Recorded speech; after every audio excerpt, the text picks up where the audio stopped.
shit. No pretending, I don't fabricate or fantasize. Before I execute, I meditate and strategize. Sing your mama roses, hold the pain to passerby. I get the bread, that's the only way I'm pacified. Carolina born from a Carolina breed. Welcome to Carolina where them boys stack cheese.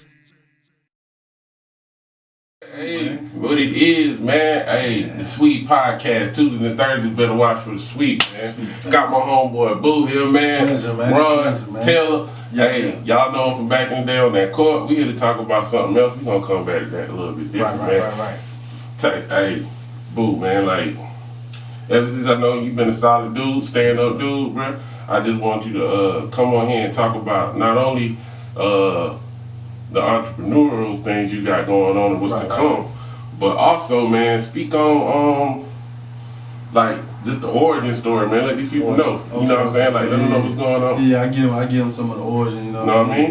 and let them know what it is. But if you don't know, you know, I go by Boo. Everybody that knew me from day one, you know what I'm saying, they call me Boo or whatever. Mm-hmm. If you've been around the way, you know what I'm saying, such I say, you know what I mean, I come from the project, Section 8, you know what I mean? Section 8 project is the slums of the slums, you know what I mean?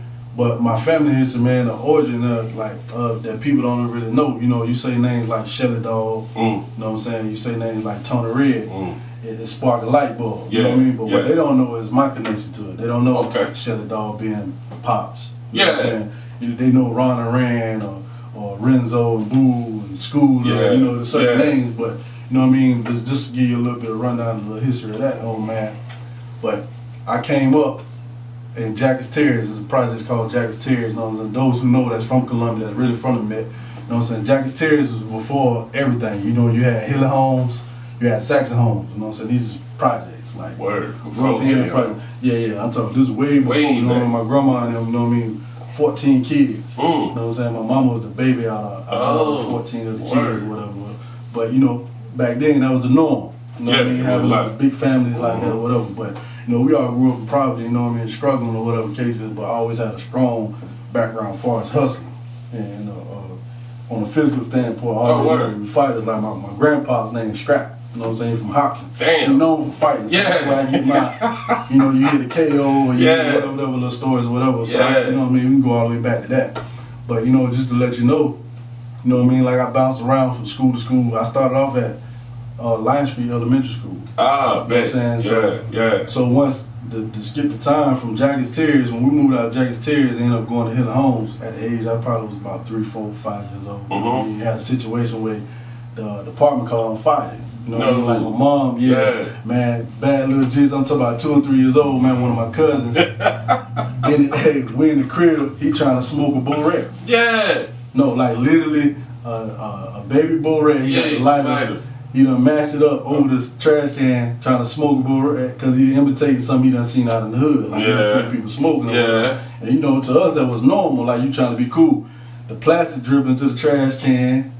Caught all the clothes on fire. My mom in the bed asleep at that time. You know what I mean? So at this time I jump out, get my mama up, you know what I'm saying? We get out the house. So that was one of those, you know what I'm saying, first, you know what I mean, little situations where the whole apartment burned down, you know what I mean? We had to end up moving out, you know what I'm saying, leaving, going up to Hilly Homes, you know what I'm saying, as a young man. So Hilly Homes was next. Yeah, so Hilly Homes was next after that. So, you know, if you know your history of the Metro, you know what I'm saying, part of the heart of the Metro, you know what I'm saying, Hilly Homes projects. You know what I'm saying? A lot of children, a lot of drug dealing, a lot of all that, you know what I mean? So grew up there, and not only did I live out there, a lot of my aunties and uncles and grandmas and all of them lived out there. So y'all was out there deep too? Out there deep, you know what I mean? And then, you know, because of the family history, you know what I mean, of the 14 kids, we had people that stayed, Saxon Homes and all that, when that came about. So growing up, you know, you always had to be tough, you always had to fight. So that was my first thing of being young, jumping from 4 or 5 years old, you had to be able to defend yourself. What people didn't know is, since I was like 6, 7 years old, I had locks. Since I knew you had locks. Word. 6, 7 years old. I think you cut them one time.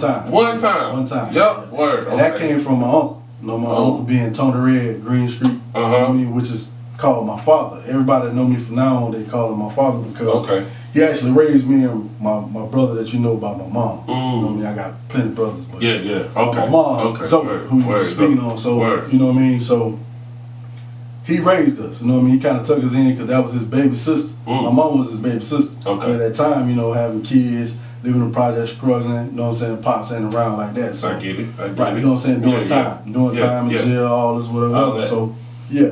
So he came in, you know what I mean? Swooped us up at that time. And he put us on to the locks and being strong and spiritual and all this other stuff like that. You know what I mean? At the same time, people knew him for laying the law down in the streets. You know what I'm saying? Hey, that's, I was about to say, well, that's a weird, not a weird duality, but it's dope to have that balance. To have a balance. So, exactly. So what people don't know is, you may know him from one side, because he did 22 years, by the way. He did 22 years in jail. You know what I mean? From 94 until recently just coming home. Okay. You know what I mean? But what people don't know is, yeah, he went from the streets and take care of family, but he always molded us and taught us principles and values, taught us and all that stuff. But, him, man. you know what I'm saying? Yeah, salute to him. That's why I call him my father. You know what I mean? A lot of people that know me, when they see this, they're gonna be like, man, that's his daddy. You know what I'm saying? Yeah. But it's really, he's Taylor too. He's really my uncle. Oh, word. You know what I'm saying? So, yeah, so the thing is with that is, you know what I mean, coming up in that era, at that age, we was different. Looked at as being different already from having locks. You right, bro. Y'all was probably, and I'm speaking on my experience from going to school. You know what I'm saying? Like I think y'all might have been the only ones. Right. And yeah. And at that time, my uncle, he had locks. He been doing it way back in the '60s. Word. Him and Bob Marley was the only two that really was rocking the locks and all that, whatever. You know what I mean? So he took us in. You know what I mean? Okay. And for him to have the reputation he had and being so dominant, strong, and kingpin, you know what I'm saying, worldwide, you know what I mean, to have that balance of this kind of man you got to be, don't do this, but if you choose to do this, make sure you have these things right here in line and know what you're doing or whatever. So, you know what I mean? So he kind of molded us a lot. So we moved from with him to back to the projects with mama. You know what I'm saying? You know what I mean? Because he was getting money back in those days. I'm talking about a lot of money. You know what I'm saying? A lot of money. You know what I mean? So we was able to live and do other things that we was able to see that we wouldn't have been able to see, you know what I'm saying? At the time. That played a role too, especially at a young age. Right, you know what I'm saying? So that kind of helped, you know what I mean? That kind of helped mold what I become, my brothers or whatever became or whatever. But, you know what I'm saying? Trying to fast forward a little bit. So it went from that to him getting locked up doing time in the beginning to us bouncing around from project to project. School to school. You see what I'm saying? So when I moved back from Hill Homes, then we moved to the Gardens. Gotcha. Godzilla Gardens in the front, in the building, you know what I mean? So Godzilla Gardens is where my first memories of school is Line Street Elementary. A lot of people know Line Street Elementary. So we're going from Line Street to mama experiencing dope boys and, you know what I'm saying, these street type people that came around with step pops that was abusive or whatever the case was like that. So at a young age, we was already built a certain way from being raised with my uncle. So people don't know, like, I used to fight my mama, boyfriends and all that at age 7, 8 years old. Even to having to grab guns and knives and all that. You know? Like, to actually pull the gun and it just didn't go off. You know what I'm saying? Bullet jamming the gun, all the kind of stuff like that. You know what I'm saying? From an 8-year-old. From 8 and 9, you know what I mean? This type of situation. From moving from there to going to Saxon home, staying with aunties and uncles, but at this whole time, I'm building relationships. In the sandbox, I'm beating people up. So from a young age, I was always known for having hands. They tough. They don't even know that it came from my uncle. Waking us up. We 5 a.m. in the morning, workout, mandatory, you know what I'm saying, on some militant type. You read books, you know what I'm saying, you learn, you count money, you know what I'm saying? So I'm talking about, this is my first time ever seeing hundreds, you know what I'm saying? I'm talking about duffel bags full of hundreds. You count the hundreds, you count the 50s, you count the 20, the 10, at young ages, you know what I mean? So he showed us the hustling, what you can get if you work hard, what to do and what not to do. You know what I mean? So this is the story, before everybody got in contact with who. And I ain't even gonna lie, even I know back then cats was getting money crazy, you know what I'm saying? But still, the mindset of seeing that type of bread in your house that you can touch, it show you, well, you gotta stack. You gotta have something to stack. You gotta have something. So imagine us at the age 7, 8 years old, 9 years old, seeing $200, $300 something $1,000 Mm-hmm. in the 80s now. Mm-hmm. You know what I'm saying? You know how much money that was then, and that wasn't all the money. That's just money that we were there counting. Yeah. You know what I'm saying? At that time, it's like, Sheesh. you know what I'm saying? It made you see a lot of different things. You know what I'm saying? Stuff different. You know what I mean? Whatever. So at that time, like even being in the house where house getting raided, you know what I'm saying? Where they came to pick them up a few times. You know what I mean? Whatever the case is. So just those encounters as a kid growing up transpired into, you know what I mean, into life situations. But you know what I'm saying, further on, you know what I mean, so we bounced around, went from the guards to Saxon home, you know what I mean, staying with family members, to staying in the shelter, you know what I'm saying, because we like, look, we walking out, man, we ain't having it, we about to kill this man here, put a knife on him, like, we out, you know what I'm saying. Uncle's doing time, pops ain't around, you know what I mean, whatever the case is. Crazy, bro. So, you know what I'm saying, we bounced back to moving to Latimer Manor. You know what I'm saying, which is over there in Eau Claire area, whatever it is. When people see this thing, they gonna go crazy. Yeah. Lower Park. Shout out to Hurt. You know, Hurt don't scream about that Latimer Manor. Yeah, man. Big Hurt, man. Yeah. That's my boy, man. Indeed. But man, look, man, I can tell you so many stories about that. That'll be on a whole nother podcast about the basketball scene and all that other you got the stuff. green light. But stuff that like even Hurt and them and people that like, you know what I'm saying, that grew up out there with me didn't know. But they know I would play ball or whatever, but I used to always go back to Hill Holmes, Edisto Court, OCO. Okay. A lot of my family, like my mama went to AC Florida. Okay. A lot of my family went to Drill and AC Florida. Yeah. Way back, you know what I'm saying? Word. Before me, whatever Okay. the case is. But, you know what I'm saying? It went from that to school. We had done went to about 7, 8 different schools. Stayed in all different kind of neighborhoods. We don't stay and on Green Street. Yeah. You know what I'm saying? Ridgeway. To any way you can think of, you know what I'm saying, bouncing around. But all these different type of people and getting in fights and stuff, I built a reputation. I already had the streets of knowing Tony Red and, you know what I mean, and my sister's pops and all these people was from being kingpins in the street. Yeah. But people didn't know, you know what I'm saying, they seen them out, but didn't know we was living in the household. Getting taught these lessons and all that other stuff. You know what I'm saying? So you didn't know, you just seen the boy, that nigga always serious. He always, you know what I'm saying, straight face. Yeah. Something about him. You know what I'm saying? But he into this, but you didn't know the background and the story of a lot of the stuff, man. But it went from that, learning the game, seeing the hustle, to my brothers and them picking it up early. Long story short, a lot of my brothers got into the streets at the age 12, 13. You know what I'm saying? Like, Mom came home, found shoe boxes of weed under my bed. You know what I'm saying? 12, 13. Like, you know what I'm saying? For real. Like, you know what I'm saying? Shoe boxes.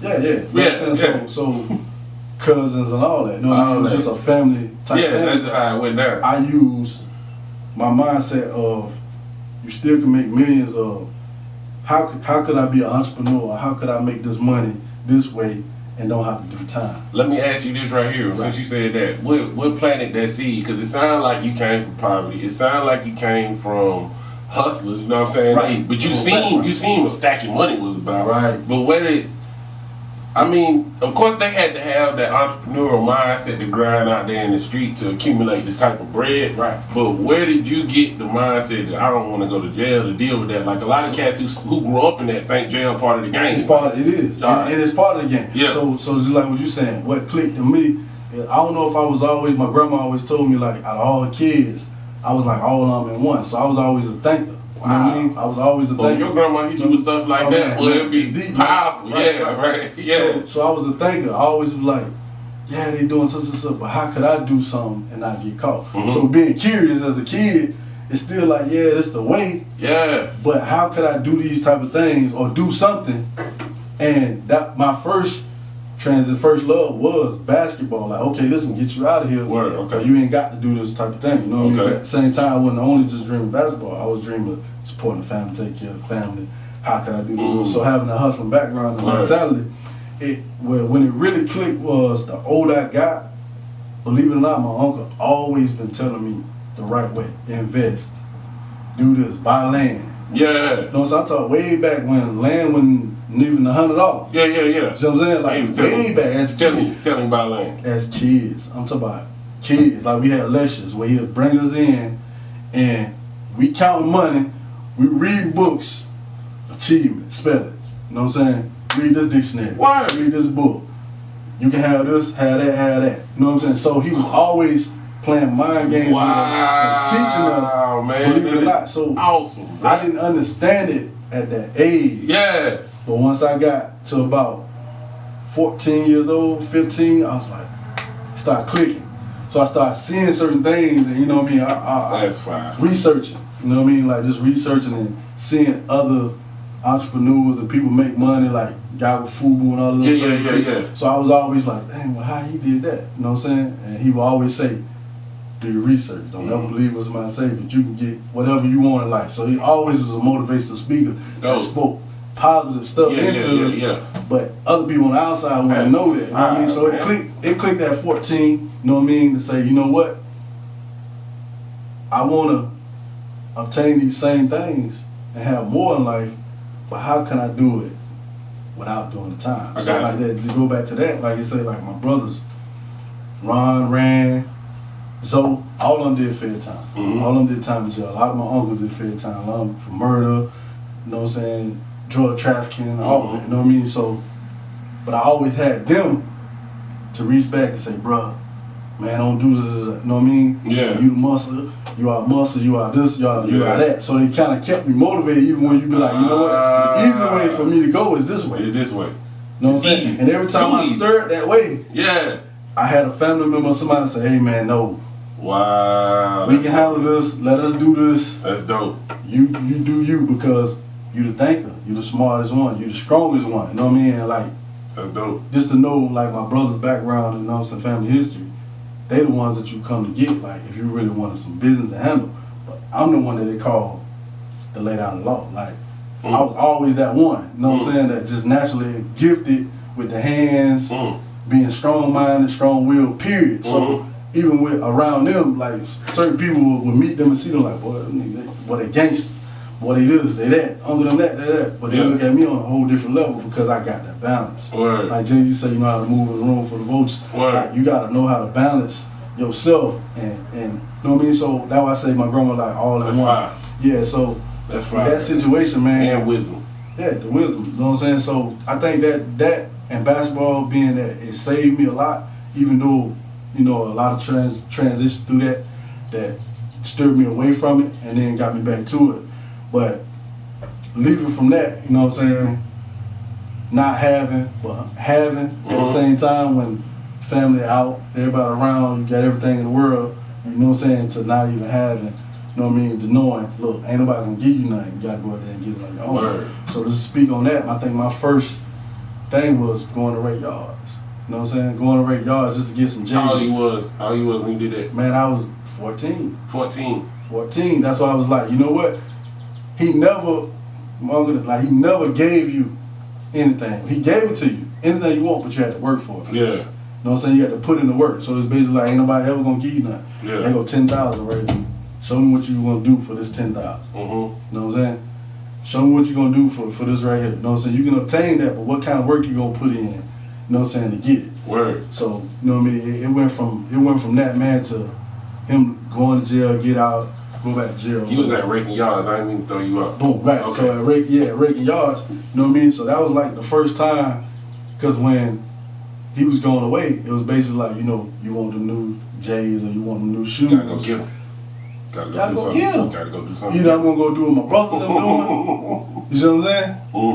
Or I'm gonna figure out a way. So that was, like I said, in my mind, I was always thinking of what could I do? Okay. They went this way. Yeah. And had way more stacks of money than I had. Word. Way more, bro. I'm talking about, and not one time I would ask them, they'll try to give. Nah. Yeah. I was always that one that nobody can never do nothing for me because that's how I was molded and shaped.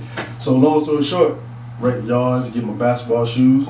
Raking Yards, get the new school shoes, you know what I'm saying? Did all that, you know what I mean? Yeah. Hustling, cut grass, whatever you had to do. Whatever you know what I'm saying? Yeah, just to get that money up. And then once I started seeing like, look, you don't owe nobody nothing. You know what I mean? This something right here. So in the back of my mind, that always stayed there like, I want to own this, I want to own. Man, who owned this? They used to have I don't know if you remember on Rosewood, remember Chippendale?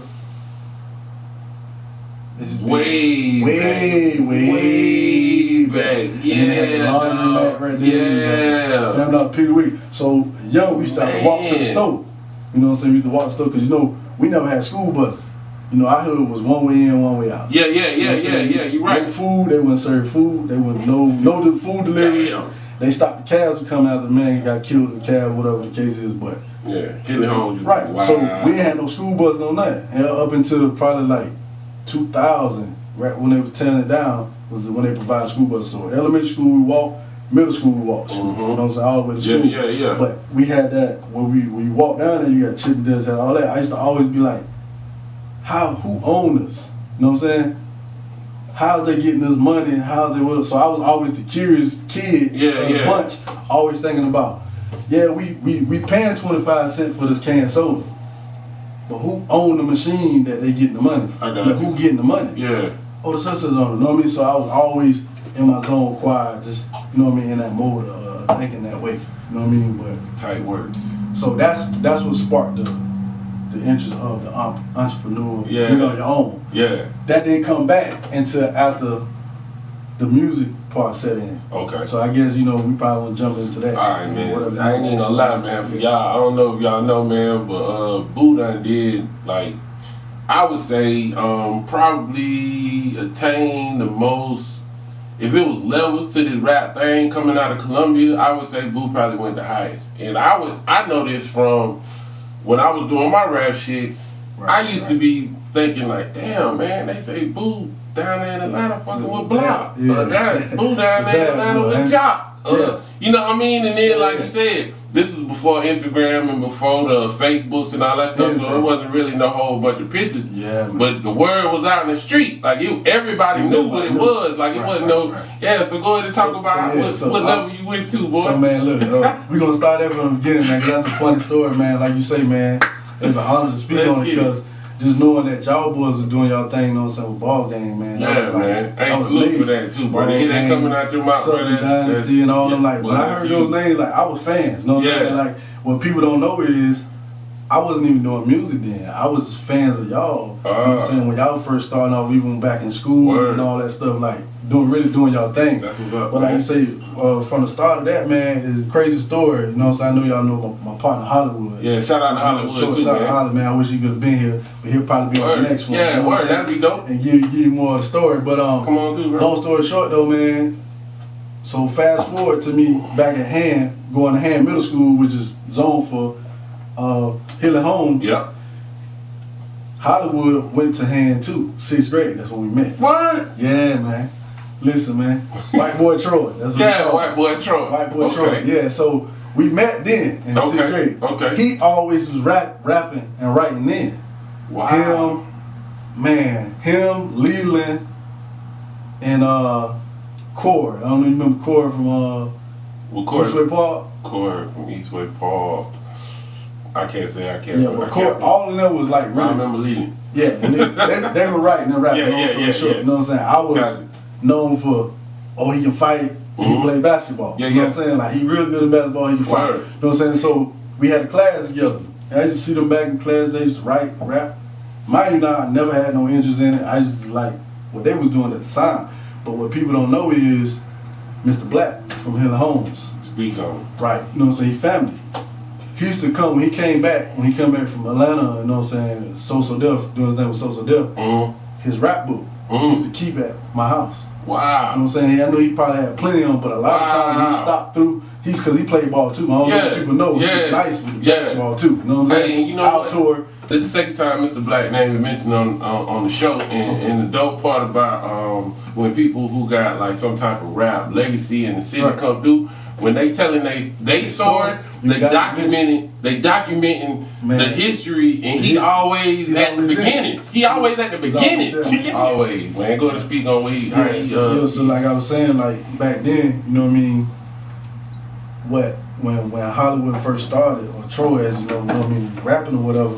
That's my first. White boy Troy. I got my taste of hearing him. You know what I'm saying? But what people didn't know is that back home, Hilly Homes, we had a legend, which is family, is Mr. Black. You know what I mean? You know, you hear a whole bunch of stories about him. Yeah, starting off doing so when he used to run back and forth. You know, I know you don't heard the stories of him.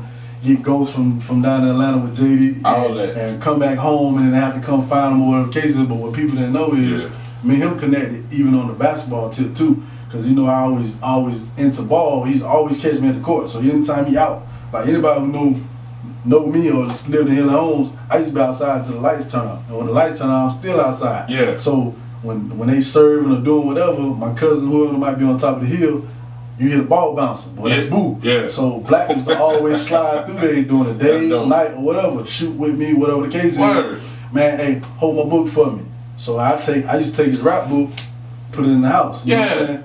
And he's leave his rap book, whatever, he'll run through any store, wherever he going at, he come back. Or if he ain't got no paper, y'all need some paper. So we had this green tank. We call it the green tank. So when people see this from here on, they're gonna trip out. We had the wall, when we sit on the wall and crack jokes, Jones on people, and they rap and sessions. But we had a green tank on the side of the building. It was where all the electricity and everything ran through. But we used to sit on the green tank and they used to beat on the green tank and they spitting and rap. Oh shit. So he used to write, sit on the green tank and write, and you have certain people that come out there, you know what I'm saying, brothers, cousins, all that. His whole family was talented. Yeah, you know what I'm saying? Oh, you know what I'm saying? You talk about Mel and T and Chevy and Wesley, his brothers, like a lot of them real talented in music as far as dancing, singing, and rapping. Like they can do it all. You know what I mean? So back to him, you know what I mean, he used to spit verses and stuff to me. So I always had the ear for it. I love like, boy, he dope. So I think I picked up trained my ear to good music early on through him. So when I used to hear people rap, I used to be like, oh, nah, that and real. He's whack, right. And real. And like real. you living in it and you hear this man. Right. So I'm hearing him spit, and I'm like, dope. Then I hear him talking about bust around. He telling stories. Now mind you, I'm still middle school. And these dudes you seen on Rap City. You seen he coming home to the hood telling you stories about home. What's his name riding through the limo to pick him up, like stopping through on the hill, Jermaine Dupri. Y'all seen Black? You know what I'm saying? He's searching for him. Yeah. For him, whatever case is, you know what I'm saying? But a lot of times he'll stop by the crib, chop it up, talk junk to me, you know what I mean? Crazy, but boy. So people didn't know my connection through that, you know what I'm saying? At the same time, even my partner Troy Hollywood and them. So long story short, me and him met and connected on basketball, because he was a basketball player too, Troy, white boy Troy. And so as the years went on, he left Hand Middle School and went to I want to say Creighton and then AC Florida. So we lost a little bit of connection, but we still was always cool. You know what I'm saying? He was always one of the ones that were real, I heard real cool, was partner, you know what I'm saying? So fast forward, you know what I'm saying, once I done got to high school and all that, you know what I mean, into the ball and sports or whatever, went down to Atlanta to, you know what I mean, pursue basketball, which we'll talk about on another podcast. Yeah. So it ain't work out or whatever. Let's just say I end up leaving, had a child, all that, whatever. Came back. So I meet Hollywood in the gym. I'm just going to work out. Boom. Man, I ain't seen in a long time, whatever the case is. This had to be 2005. Wow, okay. This had to be like 2005. Yeah. So we get to play a game, whatever. I run through them, 16 zip, you know, kill their team. So he like, man, I such. He started telling me like battles, because he's always been wild and crazy. I was like, man, you can't beat me in no battle. You know what I'm saying? Just being from the hood, you can Jones and crack jokes. I never wrote a verse, never rapped a day in my life, but I was just joking with him. You know what I'm saying? Man, because I was a fan of good music. I'm with you. Meaning, like, I used to listen to Biggie. Like, my whole family was about, like, all my brothers and cousins was pop. I was always Biggie. You know what I'm saying?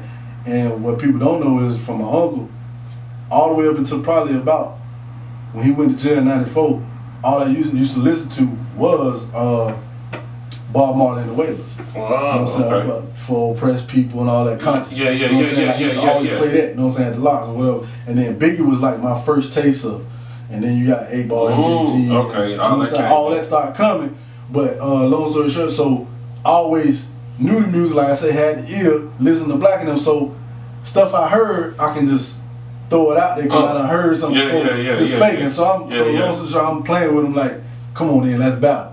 You know what I'm saying? Yeah. So I'm playing around, he laughing, whatever the case is. He like, man, come to my crib. You know what I'm saying? You know I got to set up at the crib. Yeah. And this time, you remember back then, they used to make beats on PlayStations and all that stuff on game systems. Yeah, boy, so that's way back. Man, way back, man. So that, like I said, about 2005. So long story short, I want to say 2 or 3 days later, because I ain't seen him in a while, he always been my partner. He invited me to the crib, so I went over to the crib. He was actually recording the song. Okay. You know what I'm saying? Where he had a situation with somebody out in the neighborhood where it's supposed to be like a diss record or whatever the case is. I got you. You know what I'm saying? So he was like, man, come on, jump on it. Bro, I'm joking, man. I don't know how to rap. I can't do none of that. He was like, man, I'm gonna show you how to write your first bars. I'm gonna show you how to write. So people who don't know, now you know, like Hollywood, which is White Boy Troy. Yeah. Actually showed me how to. It showed me how to write an 8-bar. Architect. Yeah. A verse. Architect a verse. Like count the bars. One, wow, two, yeah. you know what I mean? So count the bars. So we was writing a diss track. I don't know who I'm dissing at the time, but I'm with my man. You know what I'm saying? No matter what, I'm with you, bro. Hey, that's that good rap. Right. So I laid the track down on what the case is. To me, the verse is super whack. You know what I'm saying? Super whack. You know what I mean? But my energy and my voice, I was like, kind of like that. Yeah. Mind you, I had an ear for music from listening to Black, from listening to all the artists, you know what I'm saying? And just being informed and researching and knowing stuff, like, even from my pops and all of them. So, so what happened was, I took a liking to it. But I ended up going back to Atlanta for a minute. Then I came back. So mind you, I'm down in Atlanta now. I'm in a club in Atlanta where you got Lil Jon, Usher, Pastor Troy, you know what I'm saying? Youngblood. There. All of them in the club together now. T.I. There was a bounce. This sounds like the bounce. I was about to say, this sounds like the bounce. Indicator. Yeah. If you ain't ever made it to the bounce while they was actually doing the ATL stomp, boy, you missed out. Exactly. So my I had a cousin that was going to Clark, Atlanta. She invited me out to the party when I was down there. You know what I mean? Staying down there. So she invited me out. You know what I mean? Because I was always focused on. I'm at run and shoot, playing ball, trying to get my 24-hour gym. Yeah. Just trying to get my game. You know what I mean? Like, well, I gotta get right on this court. You know what I'm saying? This is what it is. So she invited me, so I got to see T.I. with the toothpick in his mouth, hat to the side, all of them mingling together. This is around the time when they was dropping. I want to say Pastor Troy. Him, all of them had I think I'm Serious. I don't know if there was I'm Serious remix or something, where they had all I'm Serious. It's I'm Serious remix. Yeah. It's yeah. All them boys was out there and whatever they performed, so I done got to see that whatever. So I came back. I was like, boy, you got something. See, I heard White Boy Troy. He was nice. Yeah. With the pen, he was nice to me. I was like, man, look, man, you need boom, boom, whatever. So we got talking a little bit. Okay. So.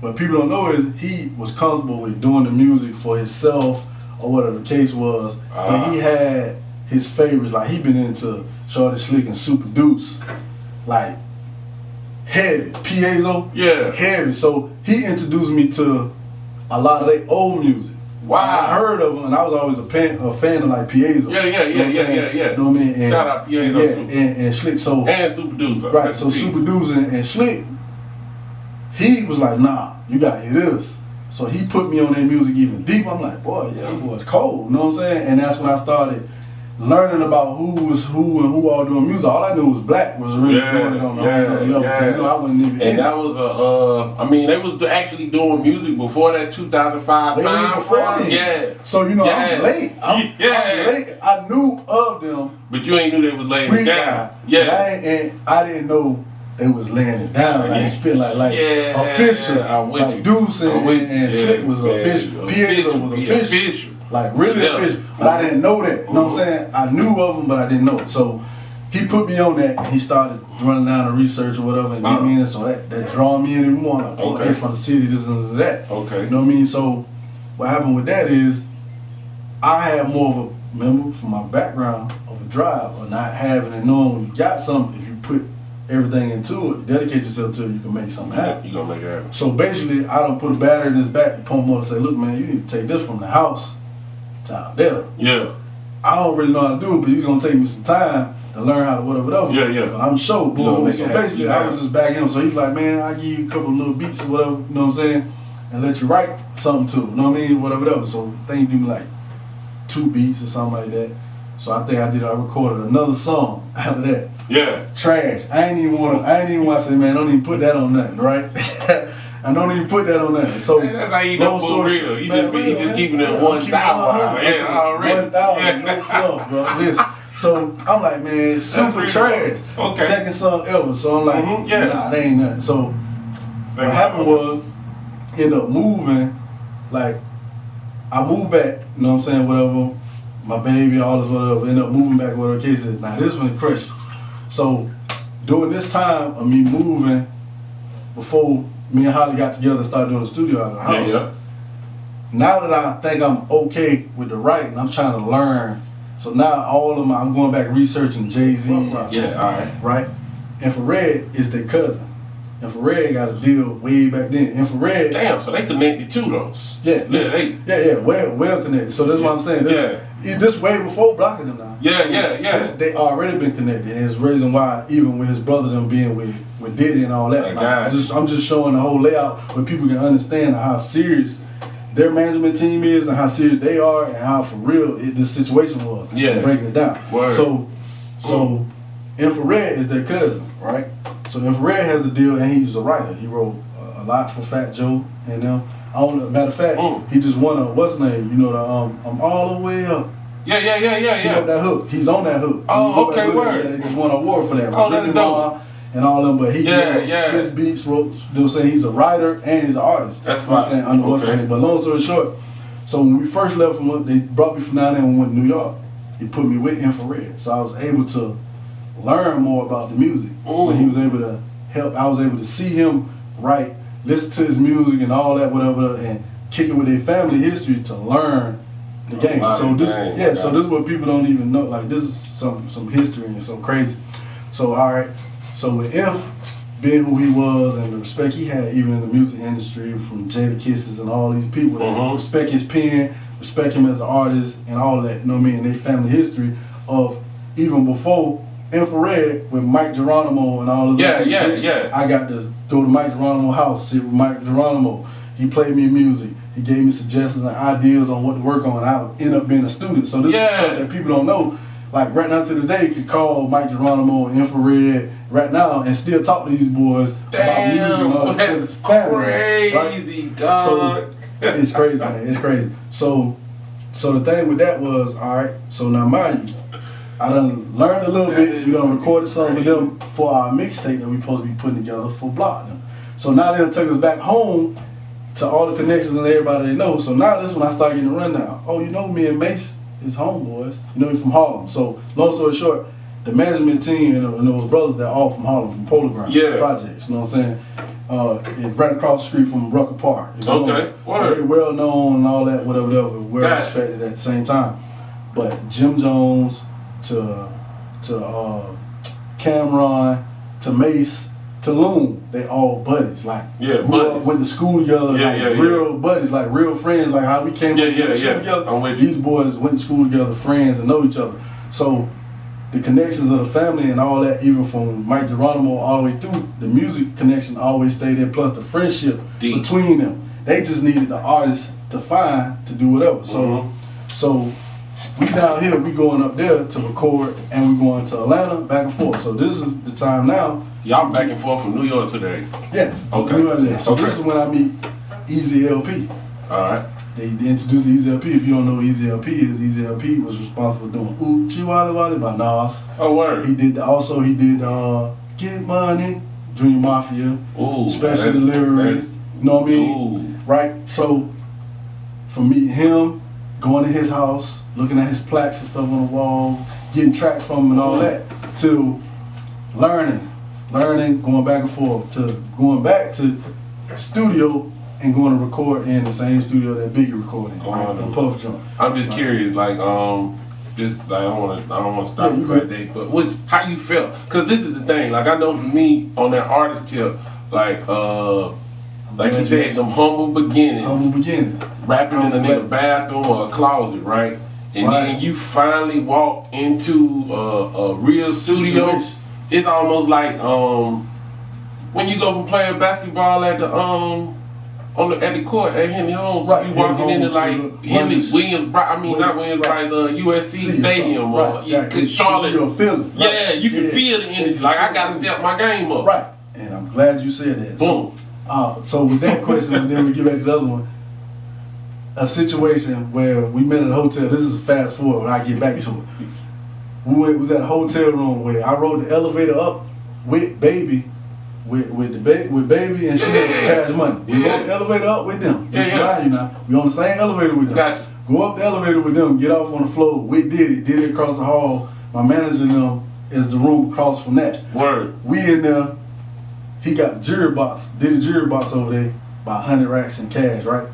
$10 million worth of jury. So this is like what you're saying. When I seen that, I got immediately get on the phone, call Scooter. You know what I'm saying? I'm sending them texts at first. I call Scooter, I call Zoe, you know what I'm saying? I hit people back home. Yeah. You know what I'm saying? They already know what's going on, so they hear the story. I hit them, I said, man, look, bro, I got on a $2 million chain right now, $1 million watch, bro. You know what I'm saying? Like, we in his jury box, me in Hollywood. We in the nigga jury box full of his jury. We in the mirror, right?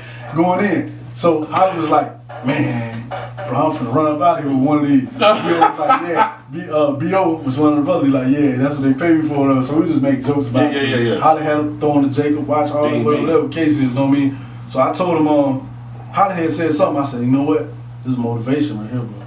Like, it's real, bro. I want to be able to live like this. He said, yeah, he got this 100,000 just for an hour or so. So I'm like, what? In cash, you know what I'm saying? So that experience and then the studio experience of walking into, so go back to going, studio experience of going from the studio in the house to going out to blocking them, it was like, I'll tell you how it blew my mind of how that was. But we got a taste of it, but the real taste didn't come till I went to New York. You know what I'm saying? Because the reason why I say that is when I went to New York, the coach of hip hop, coach of everything, and when I found out how they was connected and all the people they knew, it was coming so fast and too fast to even take. And me being where I'm from, always been a humble and serious person. Yeah. In my mind, I was thinking, boy, this is crazy. Yeah. You know what I'm saying? Like, this is unreal. You know what I'm saying? I got to tell somebody. Yeah. You know what I'm saying? I got to show somebody something. And I ain't even gonna lie, I want you to, while you back at the studio in Atlanta, you ain't spoke on the interns. You said you gonna say who the interns was. Who was the interns at the studio in Atlanta? Oh, that's that. Thank you. I'm glad you said that. And one wasn't even an intern, but this is the thing. All right, go back to that. So mind you, is a dude sitting in there, got a t-shirt on, he's sitting up against the wall, you can tell like he's a little mad, but he was passing out like jock CDs or doing whatever the case was, whatever. Yeah. So I'm like, they was calling the dude Twin at first. You know what I'm saying? I'm like, Twin? Ooh, Twin. You know what I mean? Whatever. So we came back to South Carolina, we finna start recording the mixtape. Gotcha. Right? To get some type of, foundation or whatever laid down first track. Gotcha. Magazine comes out 2 months later, like that was said around that time, about 2.5 months, whatever later. Block Entertainment signs new artist, Gorilla Zoe. I'm like, yo, that's dude, that's Twin. That's Twin. I ain't know they call him Twin because he got a brother. Gotcha. You know what I'm saying? Whatever. So I'm like, yo, that's Buddy. So I'm telling my manager, I'm like, yo, you remember him? He's like, yeah, I remember him. Buddy, like, outside. That's Gorilla Zoe. He had a hood nigga son or whatever. So long story short, people don't know that was Gorilla Zoe. You know what I'm saying? At that time. Okay. Which I was just curious about that. Oh yeah, I had to tell you that. Yeah. That's crazy. Yeah. So it was Gorilla Zoe. You know what I'm saying? He got his first situation, but he was already doing with him. But I didn't know of him. You know what I'm saying? At that time, I didn't know he was doing music and that was actually him until later on. And then, man Zoe was a solid dude too, Gorilla Zoe. I'm gonna tell you about that. That's fire. But yeah, man, so going from that studio, oh my, but when I got to New York because of the culture and who they knew, right? Yeah, I can understand. It made it that much more like, boy, this too much. Now I go to a studio that they had, I want to say in the Bronx. Mike Geronimo and then a dude, Wayno. Wayno, when the Wayno house, he had some tracks or whatever, and I think I laid a verse down for one of his artists or something like that. This is when I started getting a little bit better. And then it was like, look, such, we going to the studio tomorrow, but we're going to send y'all to Sean John's store to get, to see where the Sean John store and all the studio stuff downstairs, downtown or whatever, because Puff had the store down there. So we went, seen the scenery, see his Maybach parked outside, whatever. All right, boom, y'all got the studio session. He was an artist. I want to shout him out too, and I want to forget about name Cash Flow from Harlem. You know, it's big up the Cash Flow. You can look him up on internet, Instagram. Oh, word. You know what I'm saying? Yeah. So Cash Flow was like the hot young dude up there at the time. He's like gonna be like the new Mace. He real got like a fabulous. You know what I'm saying? He lyrical, got bars. You know what I'm saying? Got the look real young. So at this time, because his father and my manager and them grew up together, he was doing music at the same time. They invited him to the studio. They had a studio session. for me to go in and do a studio time with him. But yeah, so we went and did a track, but we ended up recording at Puff Studio. Oh, so this is what I'm about to tell you about what blew my mind. So we riding the elevator up, same legendary elevator that Pac got shot on, that rolled up on the elevator to go to that studio, same studio. Wow. You know so we go up there, we see the pictures on the wall. So now it's like mind blowing. He's like, man, what? You know what I'm saying? Like, this is too real, bro. Like, this is crazy. Just to put it in perspective, again, this is month 9, maybe? This is maybe going on 2 years. Oh, that's 2 years. Okay, it's 2 years. This is not on made about 2 years. 2 years, okay, yeah, almost 3 years in. Word. 2, not even 2, right? Jeez. So, yeah, this is crazy now. So now I'm in there, and I'm like, yo, this is crazy. So we going to booth, the big studio now. They got 2. They got an A&B studio. Okay. Shout out to Amin. He producing the right over at Bad Boy. Okay, word. So go over there. They pulling up tracks or whatever. My boy Cashflow had a dope track. He was raw. He was nice. So he doing whatever. I lay a verse down for him. Holly is in there, whatever. At this time, Holly wasn't doing a track with Cashflow. I was doing one because Holly was solely South. This is what I want to tell y'all. Holly, everywhere we went, he made sure people know we from South Carolina. He was country. And it ain't nothing else. You know what I'm saying? Different from it.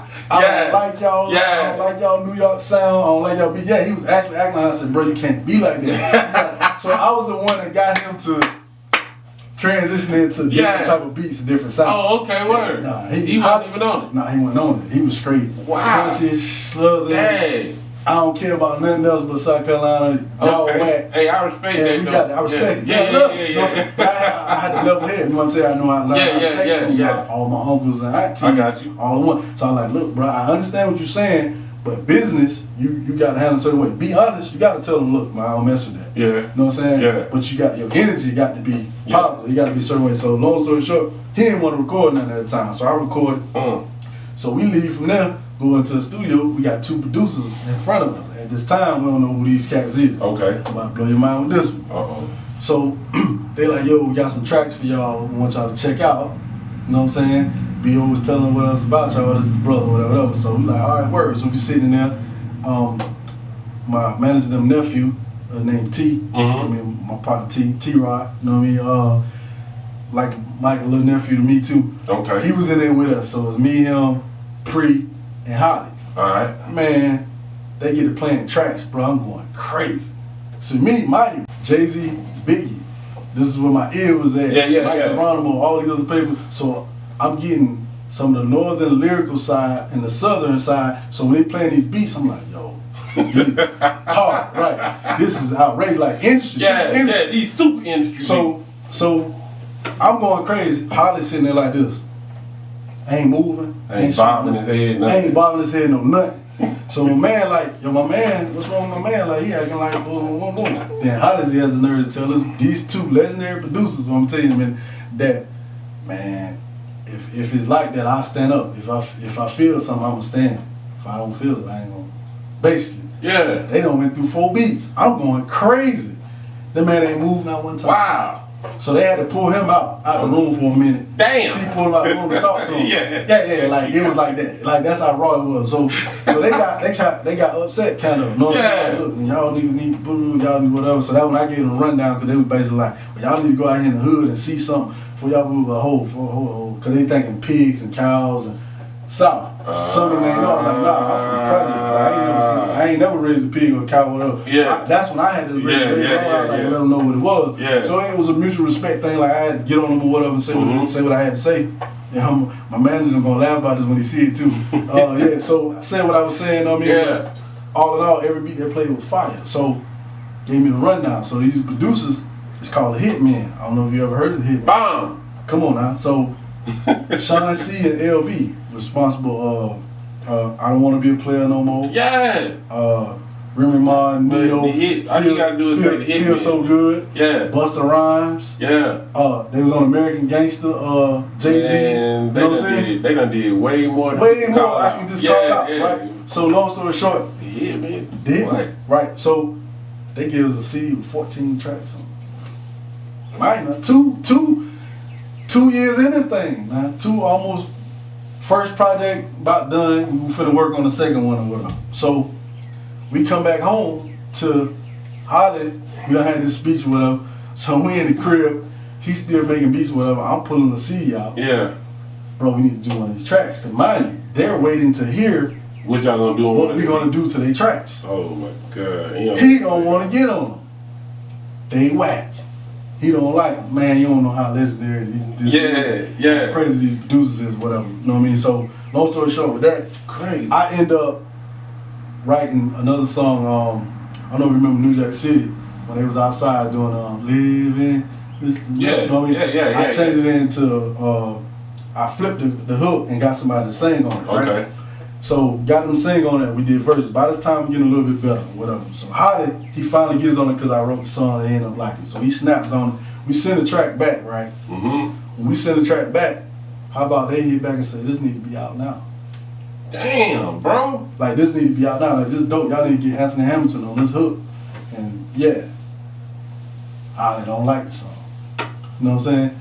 I don't like it. But that gave us, like, you know what? Okay, these boys they might have a little something. They a little serious. Because I changed the mind frame of how they was looking at us. Yeah, with the song. Like, With the okay, song. they might have something. Word. Everything ain't South Carolina, this and that, whatever. So, long story short, so we going from back and forth. Doing this journey, we're meeting all kind of people like Eric B, Eric B, Rakim. Yeah. So we stopping in the neighborhood and, we sitting on the Phantom having a conversation with him. I got footage of this. Yeah. Camera footage, documenting Got me to. having conversation, you know what I mean, talking and stuff.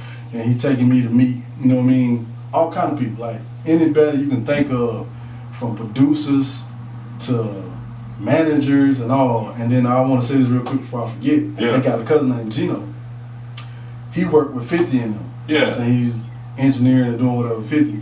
Fast forward, he still was in the music game. He the one that came out, he was managing A$AP Rocky. Yeah. So when A$AP Rocky them first came out, Okay. he was moving with them, whatever. Yeah. But he was helping us and all that, whatever too.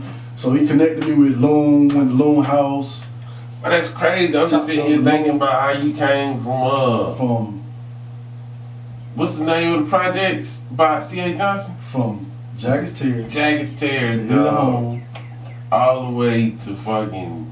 to up there. Not only did you get plugged in Atlanta, but that plug in Atlanta was so valid and solidified that it brought take you to- all the way to New York. To New York because of the situation with B.O. Yeah. Meaning, and shout out to B.O. Right now he doing a lot with V12 Studios. Word. So y'all go check him out. He got the versus thing that he got going on where they do hit for hits. Mm-hmm. You know what I mean? He doing. Oh, word. Yeah. Right now he's trying to get artists signed. But like I say, me dropping this Jew and this knowledge, they're gonna start seeing that it's serious because a lot of times in the history of South Carolina, we get overlooked a lot. You know what I mean? They don't take us serious, and it be so much game with a lot of stuff. People gonna think that it's a fluke or it's faking. Mm-hmm. Like anything he tell y'all or Pre them tell y'all, it's facts. Like Fact. I live through it. It's factual. Like these people, they know. If they say they can get you a deal, they can get you a deal. You just got to be ready. At the time when we did it, I was not ready. You know what I'm saying? I was just learning. Hollywood was ready. You know what I'm saying? But Hollywood wasn't as hungry as I was. Yeah, I got you. See what I'm saying? I got you. So that's why Oz kind of didn't feel how it went. But I'll tell you the positive parts and everything that did work. Yeah. So trying to jump along, you know what I mean? But from meeting all the people I met, you know what I mean, being in the studios, I'm talking about going on the road. So when we ended up leaving from there and getting the mixtape done, we was given the offer to go on a tour with Jock anywhere he go in the world. You know what I'm saying? Anywhere you go, you open up, blah, blah, blah. Yeah. Just gotta come. Just you know what gotta I'm saying? come. Shout out to 91, 96 management. That's Rico Brooks. Okay. You can look him up too. Yeah. But he was managing Jock and them at the time. Hey man, if you got a local artist or you got somebody in your family that's trying to rap or something like that, they need to holler at they need to look at the Sweet Podcast. Right. They need to be writing down these names. And they need to be reaching out to these people because these are the puppet masters in the game, the gatekeepers that you don't know, that ain't chasing the fame. They just want the bag and they make shit shake. Right. So I'm bad. And I'm moving into that seat in a minute too because of the connections and the people I know as far as the management and everything. We'll get to that too. Okay. But yeah, so Rico was managing and all that. So anywhere in the world that they was performing, all we had to do was get there. Oh. And get the rooms and all was on them, everything. You know what I mean? So long story short, Holly wasn't ready and prepared to perform outside of the house then. Because you was doing music, so you kind of know you were doing music for a while, when you first get into the music and writing, and you, do they really like this? Yeah. To the performance side, it's two different sides. As far as recording, as far as the performance side. So you might be comfortable with recording, but you ain't comfortable with performing or whatever cases. So that was one of the cases where I didn't have no fear because I never really did it. So everything was new to me. Yeah. So I approached it like a lion. You know what I'm saying? With being afraid. But I wouldn't lyrically and whatever prepared, but everything else I had. You know what I'm saying? The confidence, charisma, all that I had. You know what I mean? I know how to talk, whatever. So what happened was, a lot of times we didn't go on a lot of shows, long story short, because he didn't want to perform or didn't feel comfortable with performing at that time. You know what I mean? Until he found a little love for it, start doing it here and there. So that's why a lot of times people, like, certain things don't take off. And what happens is, if you get a song, or create a song, that you can go on the road with a person, because we ended up, long story short, we ended up recording a single with Young Jock. Called Either Or. And was pushing it, and that was a song that he could have performed with us as we was going out, like an introduction. So we went a few months of being on the road without even being able to perform the song with him. We were just able to get it to radio, and that was another call. Radio, they called program director Nick and them and said, "Play the record." Too easy. Yeah, play the record. That's about what the case is.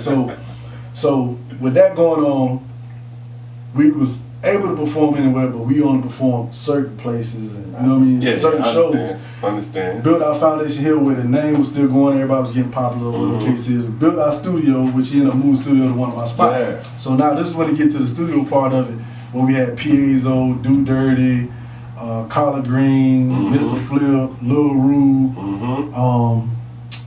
who else? J Ward, TD the Don.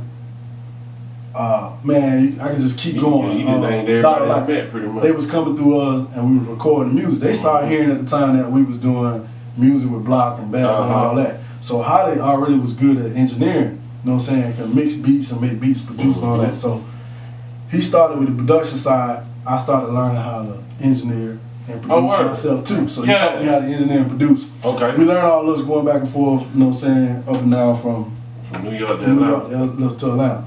So fast forward a year or two, whatever done went by, we done got our feet wet.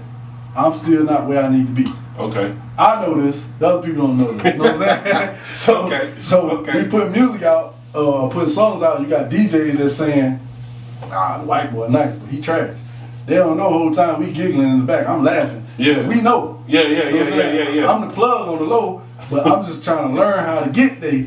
But when I get there, y'all in trouble. You know what I'm saying? Because so through all of that, all the people we done met, documented, all kind of stuff, whatever, we end up getting to where Holly was given an ultimatum on far as family situation to step away from it. So what people don't know is when we got to the peak of paying radio and all that other stuff, you know what I mean? The promotion side of it and all that, the real stuff with it, he kind of like didn't want to do it, you know what I mean? So that's why it didn't peak as a group at that time when we were supposed to do it up. So at that time, that's when I split from him, ended up being a solo artist. That's when I started getting my ducks for writing music. Because I started getting better with writing songs and concepts and all this other stuff. So when that came about, when I would go to Atlanta now, I used to pull up to Jock and them saying, "Hey bro, let me get the laptop. I know you got some heat, some tracks somebody need to jump on."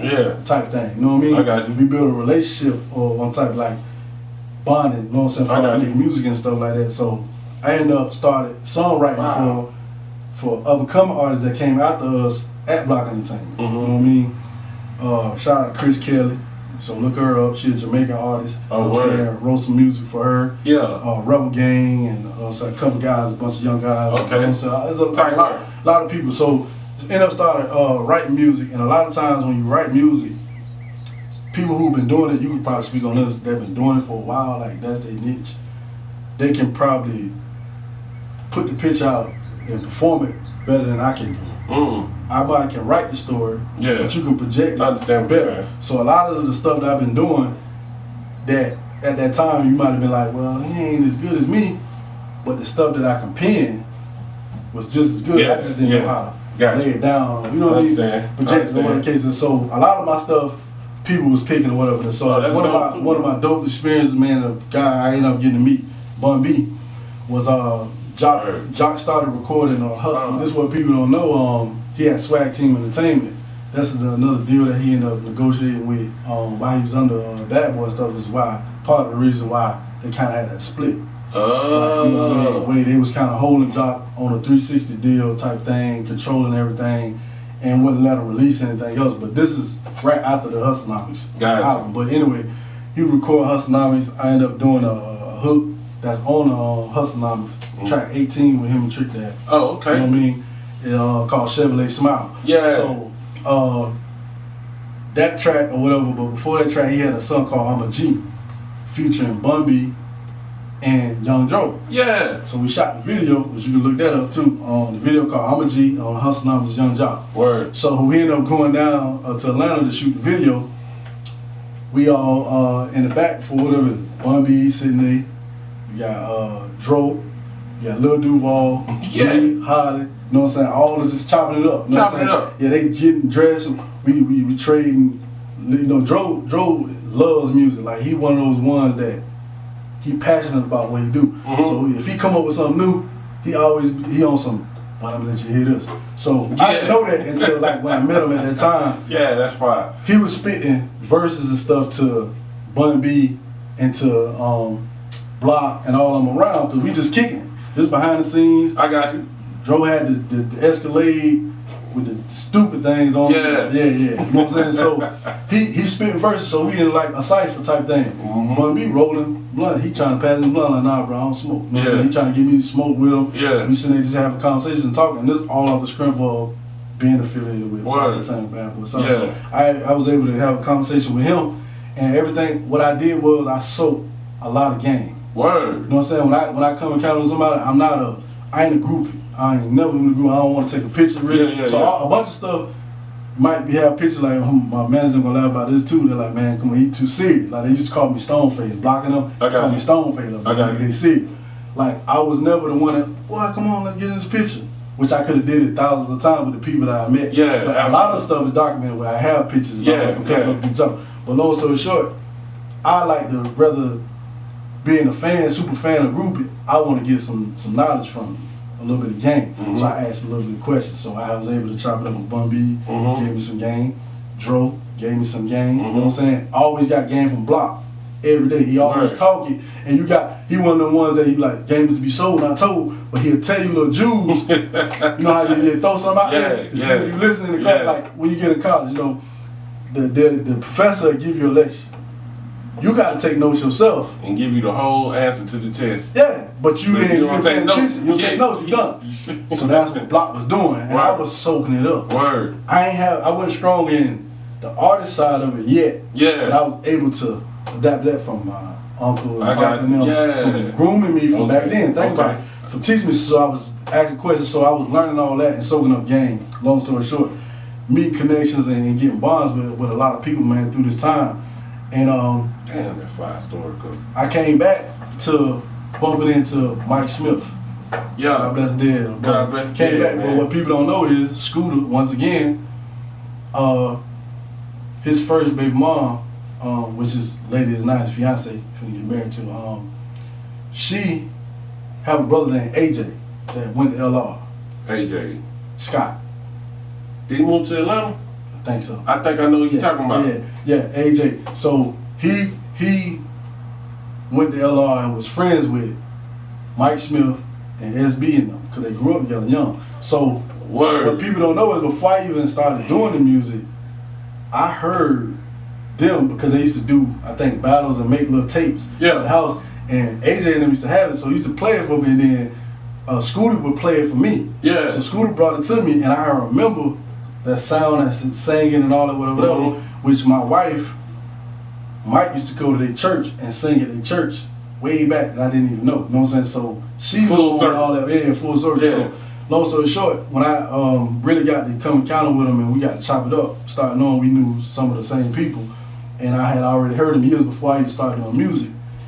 We ended up bringing Mike along, which my manager will tell you, I wanted to put my music career to the side just for him because I felt like he was prepared and more ready. at that time. So this is almost 3 years. This 3 years or so in the game. Him and SB used to be doing their thing, man. Shout out to Southside Syndicate, man. Yeah. So that's the history I want to drop that people didn't know. Like I knew him when he was doing music way before, when he was like 13, 14 years old. Like them boys been doing it. I wasn't even doing music. This is years later, you know what I'm saying? But end up coming back, hearing them again, because they used to do little shows. We had to get out in the city and promote, whatever. So got with him or whatever, and we started recording more music. But to get back, the reason why I bring the story to get back to Jock is I was known for putting together good stories and songs and concepts, right? So we was playing. He was working on that new album. He had just recorded "Buy You a Drink" with T-Pain. Buy you a drink. Man, listen, he had just made $4.2 million. He was sleep on the couch. We in the studio recording, right?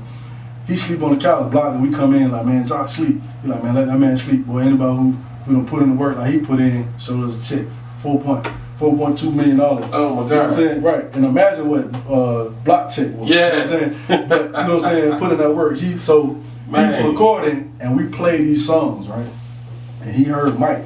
He heard Mike singing on this particular song and was like, boy, let me get that. I need that chorus. I need that.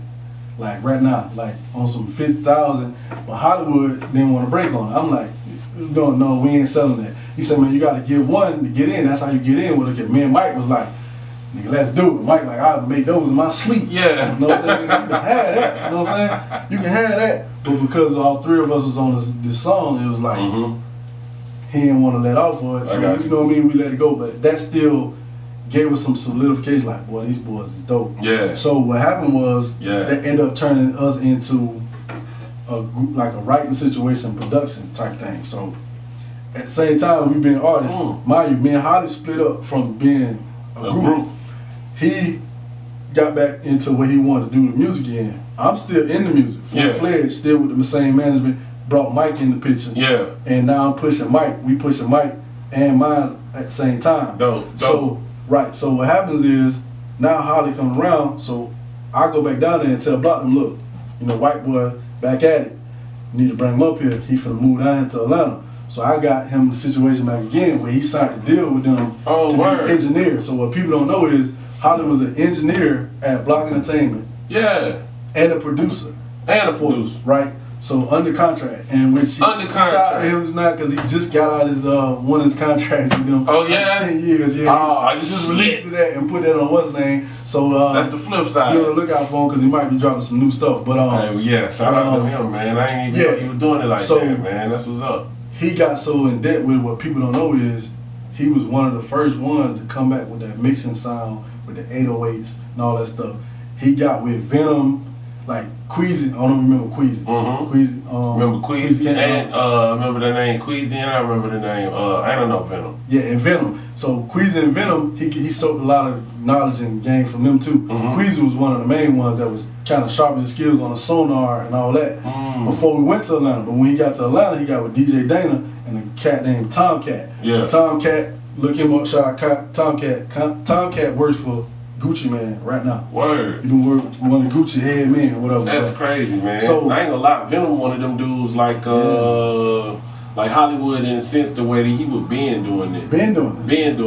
Yeah. You know I can definitely vouch. So right, so you gotta think about the history or even with that. So like with Holly down there, before he even left, he was helping studio helping people, showing them how to do sound, mix stuff, all that.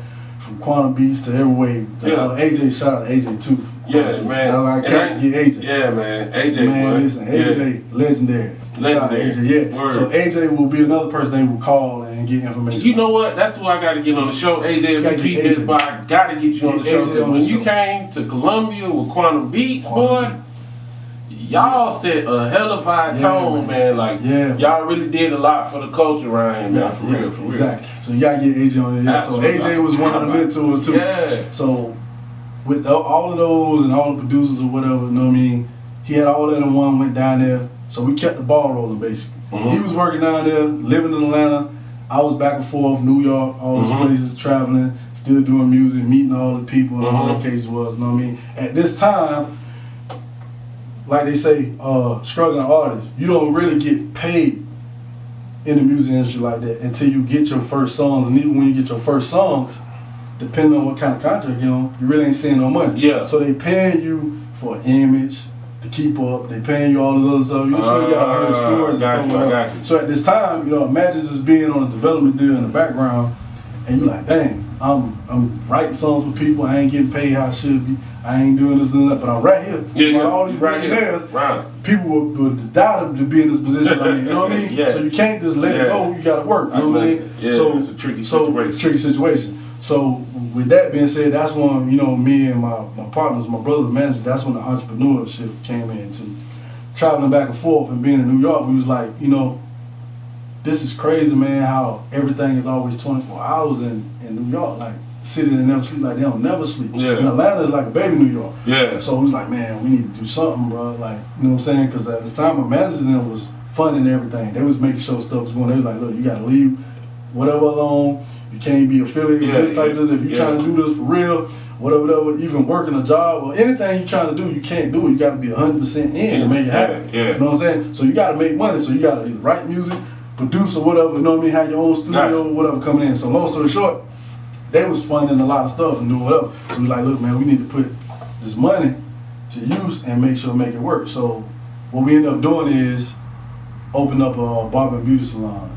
You know, so it's a unisex salon, studio, little boutique clothing store. So that was the first thing that I got into far with the entrepreneurship. That's dope right there, man. And that was the one on 2 Nights, right? On 2 Nights Road, yeah, right across the Road, street. man. So check that out, man. That fire right there, that you had the mindset to come do something. Like implement the barbershop in the studio with the hair salon. I mean, I ain't gonna lie, I feel like the hair salon and the barbershop kind of go hand in hand. Right. But with the studio and the barbershop, what to me what that do is I feel like a barbershop is already like a straight, like I call it the jugular vein into the culture. Right. Like you get in the right barbershop, you can get interjected right into wherever you need to be. Right. As far as the culture is concerned. As far as the culture. Add the studio to the mix. Now you got the trash talkers and the niggas who think they can rap this, that, and the third. studio and the barbershop. I'm gonna tell you, I'm gonna kill you with that story. Guess Future recorded in that same studio. Word. The rapper Future. I got that on. I got footage of that. Shout out to Noodles. Y'all might know Noodles and that went to Benedict College. Yeah. You know what I mean? Yeah. Part of the promoter right now. He's on the road doing music and managing right now too. Oh, word. That is the nephew of my manager. Oh, he's from Harlem also too. He's a nephew. So shout out to Noodles. But Noodles and his girlfriend at the time, was baby mama. They shot that footage. So they have me recording Future, us doing drops and interviews and all that stuff. But that's dope. Also Loon been there, whatever the case is. But I also want to throw this out there. Shout out to Black Zach. Because Black Zach, you know, if y'all remember the Hottest in the City mixtape, he recorded that there too. Okay, word. You know what I'm saying? So I engineered a lot of his stuff. So look, me coming into it, I ended up learning how to engineer, produce, and all that stuff. So it went from me beginning of not really knowing rapping to learning how to write music, to engineer, to producing. You know what I'm saying? So that's I ended up right there, engineering one of Zach projects, me in Hollywood, and with that situation, we had the barbershop for a few years, and you know how I go, we was on the road still at this time, going back and forth.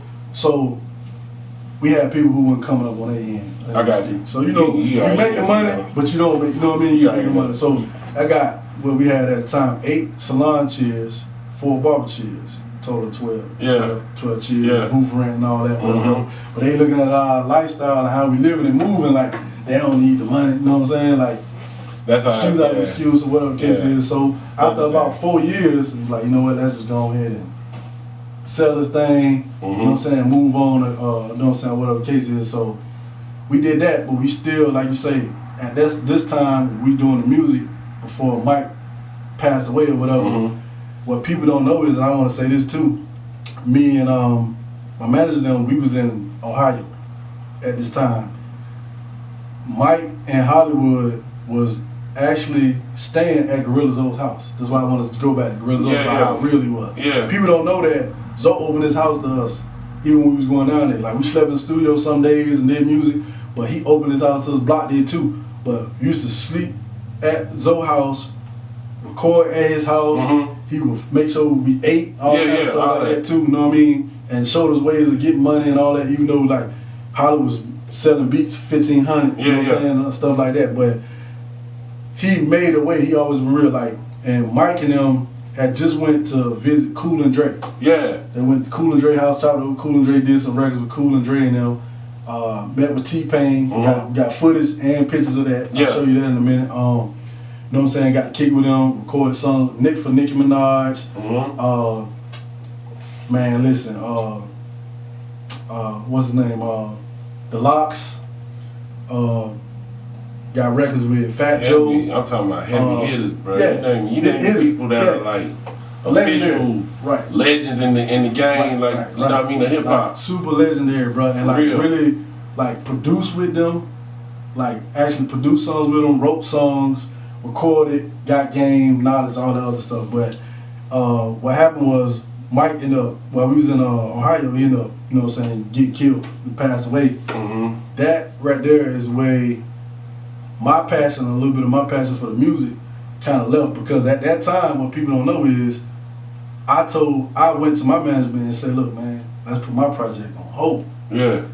He got it. Yeah. Like, let's push him. You know what I'm saying? And he was just gonna about ready to sign the deal. Like, and he had, I mean, he like it's ridiculous. Talent. It's ridiculous, man. So talent. Drake before Drake. Yeah, and man, love his little girl, Lyric, because I know they're gonna get to see this. But word, man. I'm talking about. I just want to speak on that real fast. Used to be able to 16, sing 16, like it was nothing. Like him and SB, they showed love because they reached out to me way back in the day when they wanted to do a album release party here, man. And it was just I was back. Of course, I'm from the Met too, but I just got back to the city from a little military haul and just got back into trying to get my feet out in the streets. Man, I appreciate the love they showed me when I got back, man. It was one of the few first people to reach out. Reach out, man, yeah. Well, them do those cats, man. You know what I mean? Beautiful thing, man. They legends in themselves, every time I see him. Yeah, SB's dope. Word. SB raw. Mike raw, like those two, man, was two.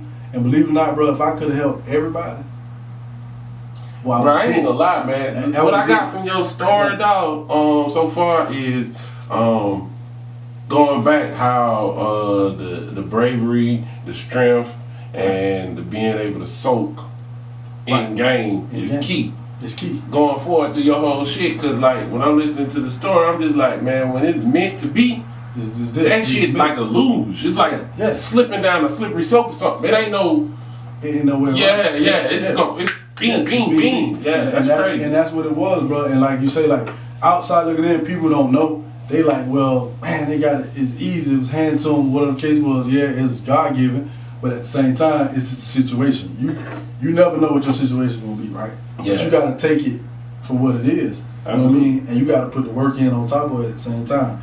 Like if I didn't have a passion and a desire behind it, I don't think my manager and them would even mess with me because they got an ear for music. They know. You know what I'm saying? And me being humble and honest and real with myself, that's one thing. You got to be real with yourself. Got to be real with yourself. And even with the kids and with the youth, you have to be real with them. We can't misguide them or mislead them. Like you got to tell them where they're wrong at. Only it's gonna make them stronger. Amen. Like constructive criticism is always gonna help. You know what I'm saying? Word, man. I see what's going on with my camera situation, man. This little battery thing I got the flight. Man, real fast though. I want to speak on. Can you, real quick, what you got going on next? Like, what's the next? So we'll jump past that. And like I said, this is a long story. But my partner was my brother in management right now. We working on a project, man. I got 15 acres, you know what I'm saying? And we about to do something real special for the city, you know what I mean?